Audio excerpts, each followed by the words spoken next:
ఆకాశలింగమై ఆవహించరా ఢమఢమఢమని డమరుక ధ్వని సలిపి జడదని వదిలించరా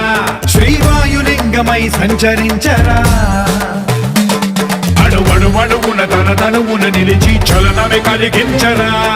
భస్మం చేసే అసురునే అగ్నిలింగమై